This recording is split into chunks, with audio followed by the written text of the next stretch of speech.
क्या एक पत्नी के केवल 2 वचन किसी मनुष्य का पूरा जीवन बदल सकते हैं?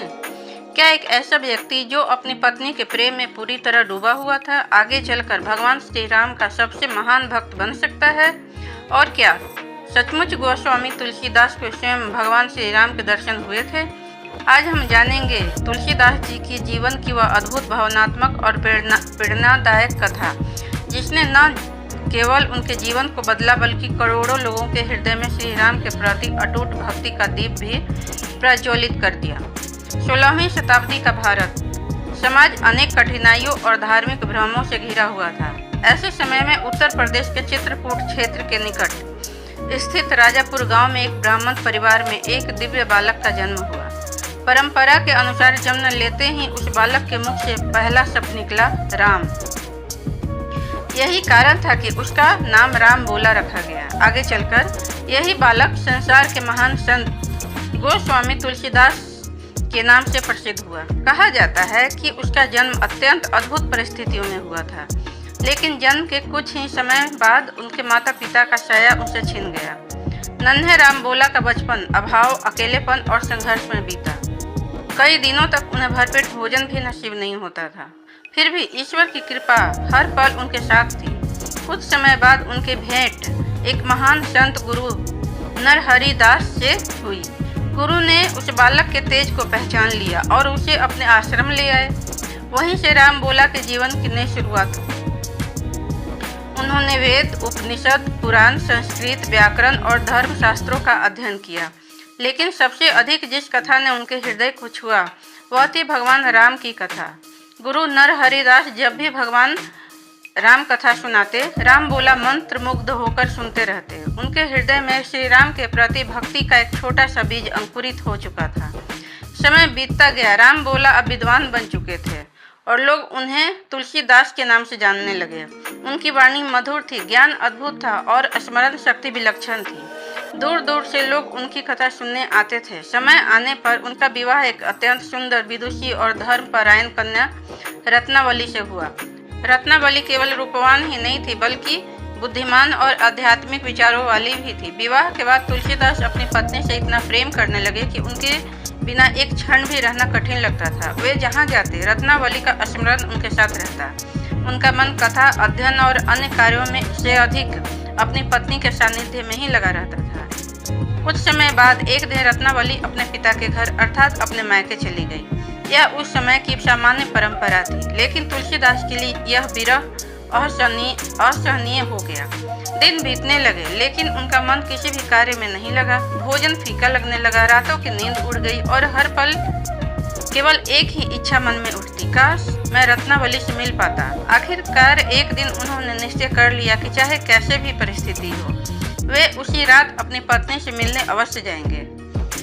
लेकिन उस रात प्रकृति मानो उनकी परीक्षा ले रही थी। आकाश में घने काले बादल छा चुके थे। बिजली की तेज चमक बार बार पूरे आकाश को प्रकाशित कर रही थी। बादलों की गर्जना से धरती कांप रही थी। मूसलाधार वर्षा हो रही थी। नदियां उफान पर थीं और तेज हवाएं पेड़ों को झकझोर रही थी। गांव के लोग अपने घरों के दरवाजे बंद कर चुके थे। ऐसी भयानक रात में कोई भी घर से बाहर निकलने का साहस नहीं कर सकता था। लेकिन प्रेम में डूबे तुलसीदास को न सिर्फ तूफान दिखाई दे रहा था, न अंधकार और न ही मृत्यु का भय।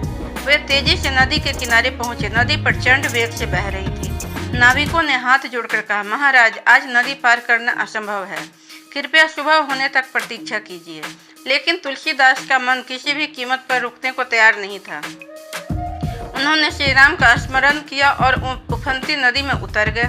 प्रचंड लहरें उन्हें बहाने का प्रयास करती रही, लेकिन उनका संकल्प अटल था। संघर्ष करते हुए वे किसी प्रकार नदी के दूसरी ओर पहुंच गए। पूरी तरह भीगे हुए तुलसीदास रात के अंधेरे में रत्नावली के मायके पहुंचे। हवेली के सभी द्वार बंद थे। चारों ओर सन्नाटा पसरा हुआ था। तभी उनकी नज़र दूसरी मंजिल की खिड़की पर पड़ी। वहां एक दीपक टिमटिमा रहा था। उन्हें विश्वास हो गया कि रत्नावली वहीं होगी। उन्होंने हवेली की दीवार के पास एक लंबी काली आकृति नीचे लटकती देखी। अंधेरे में उन्हें वह मोटी रस्सी दिखाई दी। बिना एक पल सोचे उन्होंने उसे दोनों हाथों से पकड़ लिया और ऊपर चढ़ने लगे। तेज हवा चल रही थी, वर्षा लगातार हो रही थी। वह आकृति हवा के साथ साथ धीरे धीरे हिल रही थी, लेकिन तुलसीदास को लगा कि वर्षा के कारण रस्सी हिल रही है। जैसे ही वे खिड़की के पास पहुंचे, उसी क्षण आकाश में एक भीषण बिजली चमकी। पूरा वातावरण एक पल के लिए प्रकाश से भर गया। तभी एक चौंका देने वाला दृश्य सामने आया, जिसे वे रस्सी समझकर पकड़कर ऊपर चढ़ रहे थे। वह रस्सी नहीं बल्कि एक विशाल किंग कोबरा था। लेकिन प्रेम में डूबे तुलसीदास को इसका तनिक भी आभास नहीं हुआ। जब वे रत्नावली के कक्ष में पहुंचे तो उन्हें सामने देखकर रत्नावली आश्चर्यचकित रह गई। उन्होंने पूछा, स्वामी, इस भयानक तूफान में आप यहाँ कैसे पहुँचे? तुलसीदास ने मुस्कुराते हुए पूरी घटना बता दी। यह सुनते ही रत्नावली का चेहरा गंभीर हो गया। उन्होंने गहरी सांस ली और दृढ़ स्वर में कहा, स्वामी, इस नश्वर हाड़ मांस के शरीर से जितना प्रेम करते हैं, यदि उसका आधा भी भगवान श्री राम से किया होता तो आज स्वयं प्रभु के दर्शन हो गए होते। ये शब्द केवल एक पत्नी के नहीं थे, मानो स्वयं भगवान श्री राम की प्रेरणा थी। रत्नावली की ये वचन तुलसीदास के हृदय में वज्र की तरह उतर गए। उन्हें पहली बार एहसास हुआ कि जिस प्रेम को वे जीवन का सबसे बड़ा सत्य समझ रहे थे, वह तो क्षण भंगुर है। शाश्वत तो केवल भगवान श्री राम का प्रेम है। उस रात तुलसीदास की आंखों से नींद गायब हो चुकी थी।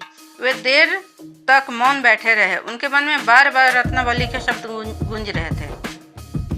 धीरे धीरे उनका मुंह टूटने लगा और हृदय में वैराग्य का उदय होने लगा। भोर होने से पहले उन्होंने एक अंतिम निर्णय लिया। उन्होंने रत्नावली को आदरपूर्वक प्रणाम किया। बिना किसी क्रोध, बिना किसी शिकायत और बिना किसी मोह के वहां से लौट पड़े। अब उनके जीवन का केवल एक ही उद्देश्य था, भगवान श्री राम की भक्ति और केवल श्री राम की प्राप्ति। रत्नावली की ये शब्द तुलसीदास के हृदय में बार बार गूंज रहे थे। ऐसा लग रहा था मानो स्वयं भगवान श्री राम उन्हें संसार के मोह से बाहर निकालने का मार्ग दिखा रहे हैं। जिस प्रेम के लिए उन्होंने प्राणों की भी परवाह नहीं की थी, वही प्रेम अब उन्हें ईश्वर की ओर ले जा रहा था। प्रातःकाल होते ही तुलसीदास ने संसार का मोह त्याग दिया। उन्होंने धन, परिवार और सांसारिक सुखों से स्वयं को अलग कर लिया। अब उनके होठों पर हर समय केवल एक ही नाम था, श्री राम, श्री राम, श्री राम। वे गांव-गांव, नगर-नगर और तीर्थ घूमने लगे।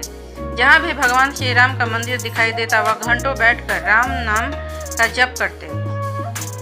कभी ध्यान में लीन हो जाते तो कभी भक्ति के आंसुओं से प्रभु के चरण भिगो देते। धीरे धीरे उनका मन पूरी तरह श्री राम में रम गया। कुछ समय बाद वे एक भव्य श्री राम मंदिर पहुंचे। मंदिर सफेद संगमरमर से बना था। चारों ओर फूलों की सुगंध फैली हुई थी। सैकड़ों दीपक जल रहे थे। शंख और घंटियों की मधुर ध्वनि पूरे वातावरण को दिव्य बना रही थी। तुलसीदास जैसे ही गर्भगृह में पहुंचे, उनकी दृष्टि भगवान श्री राम, माता सीता और लक्ष्मण जी की दिव्य मूर्तियों पर पड़ी। वे भाव विभोर होकर प्रभु के चरणों में साष्टांग दंडवत लेट गए। उनकी आंखों से आंसू बहने लगे। उन्होंने हाथ जोड़कर कहा, हे प्रभु, अब मुझे संसार में कुछ नहीं चाहिए। यदि कुछ चाहिए तो केवल आपके चरणों की भक्ति और आपके दर्शन। उस दिन के बाद तुलसीदास का जीवन पूरी तरह बदल गया। वे प्रतिदिन प्रातःकाल उठकर स्नान करते, राम नाम का जप करते, साधु संतों की सेवा करते और लोगों को भगवान श्री राम की कथा सुनाते। उनकी वाणी इतनी मधुर थी कि जो भी उनकी कथा सुनता, उनका हृदय भक्ति से भर उठता और वे स्वयं के लिए एक ही प्रार्थना करते, हे प्रभु, मुझे एक बार अपने दर्शन दे दीजिए। कहा जाता है कि सच्चे भक्त की पुकार भगवान अवश्य सुनते हैं। एक दिन प्रातःकाल तुलसीदास के मंदिर में प्रांगण में बैठकर राम नाम का जप कर रहे थे। तभी एक तेजस्वी वृद्ध संत उनके सामने आए। उनके मुख पर अद्भुत तेज था, लेकिन वे साधारण साधु के वेश में थे। उन्होंने मुस्कुराकर पूछा, वत्स, तुम्हारे हृदय में कौन सी इच्छा है? तुलसीदास ने विनम्रता से उत्तर दिया, मुझे केवल एक भगवान श्री राम का दर्शन चाहिए। यही मेरे जीवन की सबसे बड़ी इच्छा है। वृद्ध संत मुस्कुराए और बोले, यदि तुम्हारी सच्ची भक्ति है तो चित्रकूट जाओ, वहाँ तुम्हारी मनोकामना अवश्य पूरी होगी। तुलसीदास ने उनके चरण स्पर्श किए और बिना देर किए चित्रकूट की ओर चल पड़े। लंबी यात्रा के बाद वे चित्रकूट पहुंचे। चारों ओर घने वन, ऊंचे पर्वत, मंदाकिनी का निर्मल जल और साधु संतों का पवित्र वातावरण था। तुलसीदास ने वहीं अपना निवास बना लिया और दिन रात भगवान श्री राम की आराधना में लीन रहने लगे। एक दिन वे चित्रकूट की परिक्रमा कर रहे थे। तभी उन्होंने देखा दो अत्यंत सुंदर और तेजस्वी राजकुमार घोड़ों पर सवार होकर उनके सामने से गुजरे। दोनों के हाथों में धनुष बाण थे। उनका स्वरूप बिल्कुल दिव्य था कि तुलसीदास उन्हें देखते ही रह गए, लेकिन वे पहचान नहीं सके। कुछ ही देर बाद वही तेजस्वी संत फिर उनके सामने आए और मुस्कुराए और बोले, वत्स, जिनके दर्शन के लिए तुमने सब कुछ त्याग दिया, वे अभी अभी तुम्हारे सामने से होकर गए। वे स्वयं श्री राम और लक्ष्मण थे। यह सुनते ही तुलसीदास के पैरों के तले जमीन खिसक गई। उनकी आंखों से आंसू बहने लगे। वे बार बार स्वयं को धिक्कारने लगे कि प्रभु सामने आए और वे उन्हें पहचान न सके। वृद्ध ने शांत भाव से कहा, वत्स निराश मत हो, तुम्हारी भक्ति निष्कपट है, प्रभु तुम्हें पुनः दर्शन देंगे। कुछ समय बाद मौनी अमावस्या का पवित्र दिन आया। चित्रकूट के घाट पर भक्तों की भारी भीड़ थी। तुलसीदास चंदन घिस रहे थे। तभी दो सुंदर बालक उनके सामने आए और बोले, बाबा हमें भी चंदन का तिलक लगा दीजिए। तुलसीदास ने जैसे ही उन दोनों बालकों की ओर देखा, उनके मन में अद्भुत शांति का अनुभव हुआ। उसी समय समीप बैठे हनुमान जी ने तोते का स्वरूप धारण करके प्रसिद्ध दोहा कहा, चित्रकूट के घाट पर भय संतन की भीड़, तुलसीदास चंदन घिसे तिलक देत रघुवीर। यह सुनते ही तुलसीदास समझ गए कि उनके सामने खड़े दोनों बालक स्वयं भगवान श्री राम और लक्ष्मण हैं। वे तुरंत प्रभु के चरणों में गिर पड़े। भगवान श्री राम ने अपने कर कमलों से चंदन लिया और प्रेम पूर्वक तुलसीदास के मस्तक पर तिलक लगाया। वह क्षण तुलसीदास के जीवन की सबसे बड़ी उपलब्धि थी। वर्षों की तपस्या सफल हो चुकी थी। इसके बाद भगवान शिव की प्रेरणा से तुलसीदास काशी पहुंचे। वहां उन्होंने एक ऐसा कार्य किया जिसने भारत की आध्यात्मिक धारा को हमेशा के लिए बदल दिया। उन्होंने संस्कृत के स्थान पर लोक भाषा अवधि में रामचरितमानस की रचना की, ताकि हर सामान्य व्यक्ति भगवान श्री राम के आदर्शों को समझ सके। जब ग्रंथ पूरा हुआ तो उसकी महिमा दूर दूर तक फैल गई। आज भी करोड़ों लोग रामचरितमानस का पाठ करके अपने जीवन में शांति, भक्ति और प्रेरणा प्राप्त करते हैं। गोस्वामी तुलसीदास ने अपने जीवन में यह सिद्ध कर दिया कि यदि मनुष्य का प्रेम संसार से हटकर भगवान की ओर मुड़ जाए तो उसका जीवन सफल हो जाता है। एक पत्नी के दो वचनों ने एक साधारण गृहस्थ को संसार का सबसे बड़ा महान राम भक्त बना दिया, और उसी राम भक्त ने पूरी मानवता को रामचरितमानस जैसा अमूल्य उपहार दिया, जो आज भी करोड़ों लोगों के जीवन का मार्गदर्शक कर रहा है। धन्यवाद।